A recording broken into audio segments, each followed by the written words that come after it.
Okay, I was interrupted by a call on my phone here. Sorry. So cosine is adjacent over hypotenuse, and the sine of theta is y over hypotenuse. Based on all that, we've got what?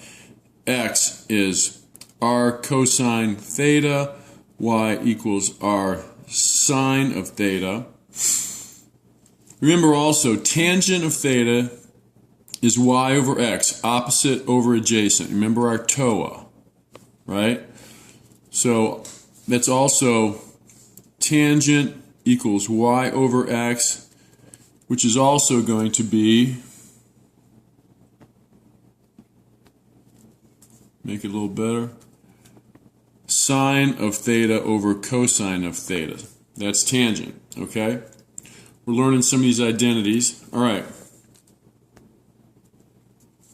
Another identity we talked about was x squared plus y squared equals radius squared. That's our circle. Okay? Any point on a circle, here's a part of a circle, x squared plus y squared equals r squared. And then this is for when the center of the circle is the origin, 0, 0. And this formula can be x minus h squared plus y minus k squared equals radius squared. And that's when hk is the center of the circle. Okay, and it's x minus h and y minus k. The only way you get a negative h and k is if it says x plus, because it was minus a negative. Okay, all right. Let's look at some of the just kind of coding we did yesterday. We kind of fill in and decode things, plug in r cosine theta for x and so forth. Okay, let's take a look at one of the problems we did, something similar, get you back in the game as far as what we've been doing. Let's say I've got x squared plus y squared equals 4x. Okay, let's make this, this is rectangular, Cartesian coordinates on a rectangular grid, x, y axis. Let's make it polar so we can put it on the circular polar grid. Okay, I know x squared plus y squared. I want to get r equals. So this can be, the first step is turning x squared plus y squared, we said was a circle equals r squared. So I'm subbing in r squared, and for x, I know that's r cosine theta, okay? So I want to get r equals, just like we have when we have polar set up in our calculator, okay? So I'm going to divide both sides by r. I'm not going to square root it because that won't help me out when I've got an r over here. Square rooting this will give me r, but then I have the square root of r, and I'm going to have to just go back and square that. So we're just going to divide by r. And this r squared over r is just going to get rid of that. The square is going to be, the two r's is now 1. So I have r equals 4 cosine theta. Okay, and that graph is something like this. Here's what regular 1 cosine theta would be. Here's 1. But we're multiplying all that by 4, so it's going to be a bigger graph. Okay? All right. Now, let's do another example.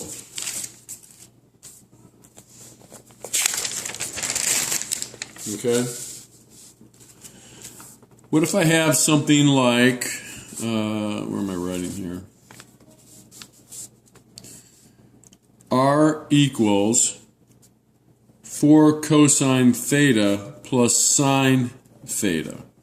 Okay, now obviously I'm polar and I want to get to xy. Now, whenever you've got r over here and you've got no r's here, here's where the technique of multiplying both sides by r works out well. Because if I multiply everything here by r, I'll get an r sine theta and an r cosine theta. And then this would be an r squared. And we know what r squared is. So we'll multiply both sides by r. So on the left I've got r squared. And on the right, remember, distributive property. Everything in parentheses gets multiplied by the r. So this r times the cosine gives me 4r cosine theta plus r sine theta. Okay, so this is times both of them. And now I can start substituting and get this rectangular. Okay, this would be x squared plus y squared is the same as r squared. And this is 4x, and this is just y. Okay, Now, we're going to want to get both these over here and pair up the y with the y squared and the 4x with the x squared. And then we'll complete the square so we can get two binomials squared and get back to this type equation here. That's what we're going to look to transform that to that equation of a circle. Okay? So let's subtract 4x. So I have x squared minus 4x. I subtract 4x from both sides. And then I'm going to subtract y from both sides. So that'll get me 0 on this side. Everything's gone on this side. It's 0. Okay? But over here I've got x squared minus 4x. And then I'll leave some space here. And I've got the y squared minus y. And now it equals 0. Okay? Alright, so here's where I'm going to add to make this a trinomial that would come from a perfect squared binomial, okay? So, if I had something here, if this was a trinomial, what would be my third term that would make that a perfect square? It's going to be half of that negative 4 squared, right? What's negative 4 divided by 2?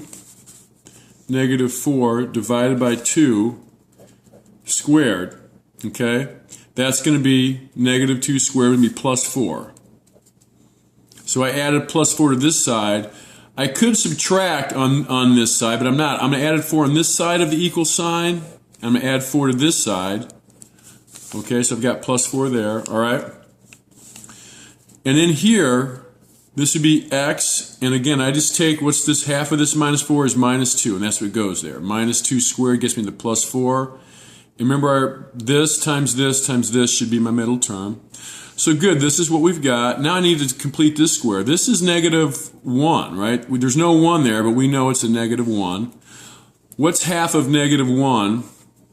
If there was a third term here of making this trinomial a perfect square of a binomial squared, it's half of this squared. So negative 1 squared is positive 1/4. So I'm going to add 1/4, and I'm going to add 1/4 on this side of the equal sign. Okay?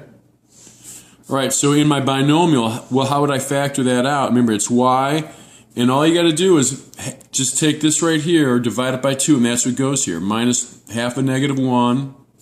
Okay, that's what we squared, right? Negative 1 squared, that's what goes there.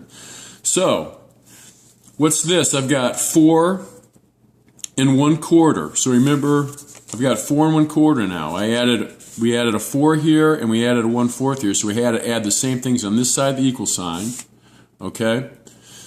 So I've got 4 and 1/4. So one way would be making this 4 over 1, multiply top and bottom by 4, gets me 16 over 4 plus 1 over 4. I'm getting common denominators, and that's 17 over 4. The other technique is, you all should remember, is take your denominator. This times this is 16 plus 1, that's 17 over 4. Okay? So there's my equation of a circle. Okay? All we did was what? Multiplied both sides by r, so we could make this, find x's, y's, and r squared. X squared plus y squared equals 4x and y. We subtracted them to the other side so we complete the square. So here's our final equation. I'm just going to rewrite it a little neater. I've got x minus 2 squared plus y minus 1/2 squared equals 17 over 4. This 17 over 4 is r squared. Okay? So 17 over 4, if I square root that, that'll be the square root of 17 over 2. The square root of 4 is 2. That would be my radius. Radius squared is that. So there's a circle that's center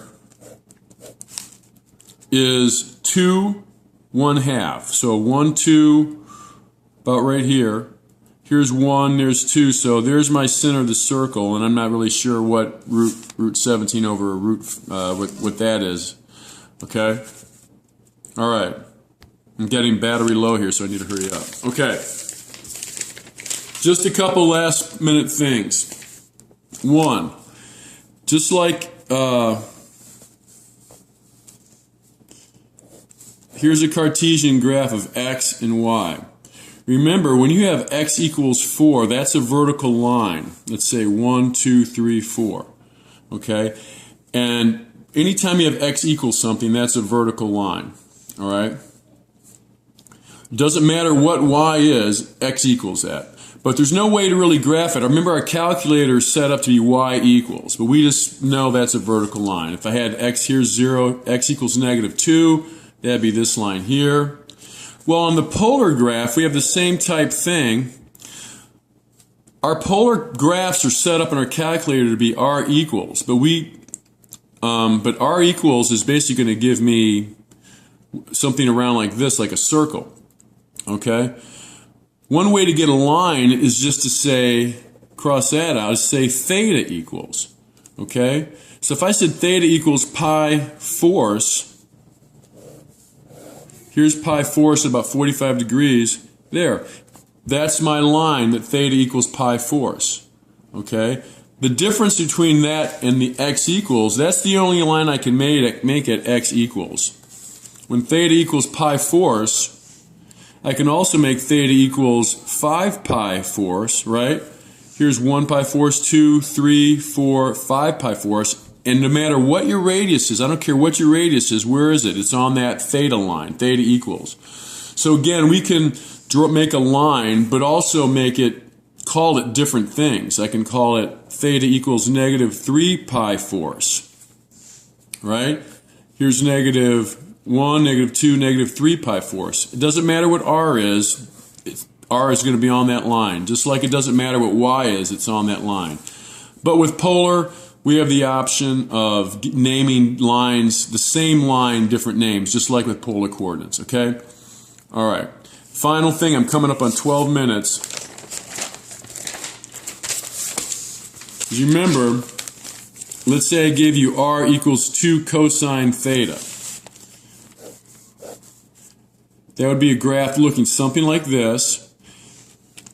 Now, we shifted things left and right, up and down on Cartesian. If I want to shift this graph, here's 2 cosine of theta minus pi force. This is kind of like that horizontal shift. I'm affecting the input, but we can't go horizontal on a polar graph. Remember, it's circular. So this will be a rotation. Just remember, minus means when it's going to be just like it was in the XY. When you go minus, that's in the plus direction. So remember, our polar graphs, counterclockwise is positive. So this graph will be shifting. This is how I can rotate a graph by going theta minus some angle. If it was plus some angle, we'd be going this way.